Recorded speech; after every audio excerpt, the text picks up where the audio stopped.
സമരപ്രഖ്യാപന convention നടത്തി. വ്യാപാരി വ്യവസായി ഏകോപന സമിതി കരുനാഗപ്പള്ളി നിയോജക മണ്ഡലം കമ്മിറ്റിയാണ് സമരപ്രഖ്യാപന കൺവെൻഷൻ നടത്തിയത്.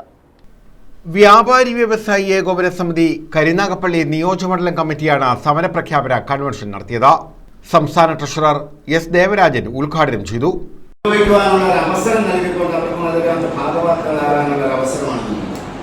അതിൻ്റെതായിട്ടുള്ള പ്രവർത്തനങ്ങൾ നല്ല നിലയിൽ നടക്കണം, അതാണ് ആദ്യമായി സൂചിപ്പിക്കുക എന്നുള്ളത്. അതുപോലെ തന്നെ ഇവിടെ ഇതിൻ്റെ പ്രവർത്തനവുമായി ബന്ധപ്പെട്ട് അധ്യക്ഷൻ ഒരു പ്രധാന കാര്യം സൂചിപ്പിച്ചു.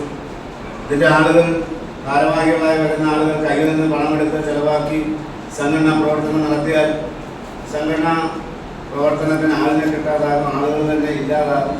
മണ്ഡലം പ്രസിഡന്റ് JPJ മേനോൻ അധ്യക്ഷത വഹിച്ചു. D വാവാച്ചൻ, മാത്യു, ബാവിസ് വിജയൻ, ആർ രാജഗോപാൽ, ബഷീർ ഇടയനമ്പലം, സുൽഫിക്കർ രാഗം, മുഹമ്മദ് മുസ്തഫ, സുധീർ ചോയ്സ് തുടങ്ങിയവർ പങ്കെടുത്തു. പുതിയ അംഗത്വ സർട്ടിഫിക്കറ്റുകളുടെ വിതരണവും നടത്തി. News bureau, Karunagappally.